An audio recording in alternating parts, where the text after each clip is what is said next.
ആർക്ക് സംഭവിക്കാൻ പറ്റുന്ന ഒരു റോങ് നമ്പറിൽ നിന്ന് എന്തായി മാറുന്നു, ആ കുട്ടിയുടെ ലൈഫേ മാറി മറിക്കുന്നു. ആദ്യം നമുക്ക് എല്ലാവർക്കും ഒരു ഭയങ്കര ഒരു romantic atmosphere, this is A love story എന്നുള്ള ഒരു ഫീലൊക്കെ തന്നിട്ട്, പക്ഷെ എന്നാലും BGM ശ്രദ്ധിച്ചു കഴിഞ്ഞാൽ നമുക്ക് ചില നിമിഷങ്ങളിൽ തോന്നും എന്തോ വലുത് വരാൻ പോകുന്ന ഒരു ഫീലൊക്കെ അവർ തരുന്നുണ്ട്.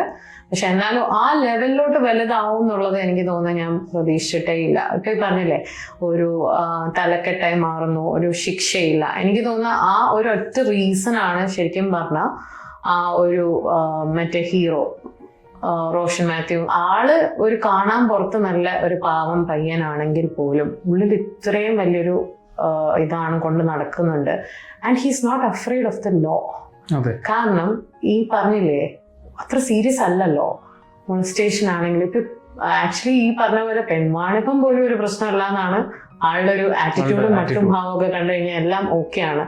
ഇപ്പൊ പോലീസുകാർ പിടിക്കുമ്പോഴും ആളങ്ങനെ മാനേജ് ചെയ്യാണ് കാര്യം. അപ്പൊ ആ ഒരു അങ്ങനത്തെ ഒരു ക്യാരക്ടറും, പിന്നെ ഈ ഒരു ഒരു റൂറൽ ബാക്ക്ഗ്രൗണ്ടിൽ നിന്ന് വരുന്ന ഒരു പെൺകുട്ടിയും, പിന്നെ ഇവരുടെ ഇടയിലോട്ട് കയറി വരുന്ന ഒരു മോറൽ പോലീസിങ് ആറ്റിറ്റ്യൂഡോടെ കയറി വരുന്ന ശ്രീനാഥ് ബാസിനെയാണ് നമ്മൾ പിന്നെ കാണുന്നത്. പക്ഷെ ശ്രീനാഥ് ബാസി ഇവരെ ഫോളോ ചെയ്യുന്നതിനുള്ള റീസൺ നമ്മൾ കുറച്ച് കഴിഞ്ഞാണ് അറിയുന്നെങ്കിലും, ഇപ്പൊ ആ ഒരു കുട്ടി അന്നന്റെ കണ്ണിലൂടെ ആ ഒരു പൊട്രേ ചെയ്ത ക്യാരക്ടറിന്റെ ആ ഒരു കുട്ടി കാണുന്നതെന്ന് വെച്ചാൽ ഒരു സദാചാര പോലീസായിട്ടാണ്. ഇവരെ എങ്ങും ഇരിക്കാൻ സമ്മതിക്കുന്നില്ല, കുറെ നേരമായിട്ട് ഇവരെ ഫോളോ ചെയ്യുന്നു. പക്ഷെ അതിന്റെ റീസൺ നമുക്ക് കുറച്ച് കഴിഞ്ഞാൽ മനസ്സിലാവുന്നത്, ആൾക്ക് ഇയാളെ സംശയമുണ്ട്, ഇയാളുടെ ഇന്റൻഷൻസ് മനസ്സിലായിട്ട് ഇടപെടാൻ നോക്കിയതാണ്. അതൊരു ഹൊറർ പോലീസിങ്ങിന്റെ നല്ലൊരു ഭാഗമായിട്ടാണ് എനിക്ക് തോന്നുന്നത്. തുടക്കത്തില് നമുക്ക് ശ്രീനാഥ് ബാസിയുടെ ക്യാരക്ടറിനെ കാണുമ്പോൾ ഒരു ഇറിറ്റേഷൻ ഫീൽ ചെയ്യും, നമുക്കൊരു ശല്യക്കാരനായിട്ട് ഫീൽ ചെയ്യുന്നുണ്ടെങ്കിലും പിന്നീട് അത് ഒരു നല്ലതിന് വേണ്ടിയിട്ടുള്ള ഒരു ശ്രമമാണ്.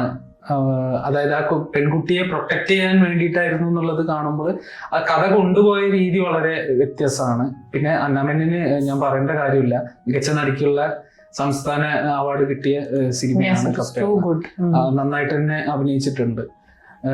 ശ്രീനാഥ് ബാസിയെ പോലെ തന്നെ നമ്മൾ പടം കണ്ടു കഴിഞ്ഞാൽ നമുക്ക് തോന്നിപ്പോകും ശ്രീനാഥ് ബാസിയെ പോലെ, അതായത് നമ്മൾ പല സ്ഥലത്തും ഇതുപോലെ പ്രശ്നങ്ങളിൽ പെടുന്ന സ്ത്രീകളുണ്ട്, പെൺകുട്ടികളുണ്ട്. അപ്പൊ നമ്മളും ഇതുപോലെ ആ ഒരു സ്ഥാനത്ത് ചിലപ്പോ ആരെങ്കിലും ഒക്കെ രക്ഷിക്കാം അല്ലെ.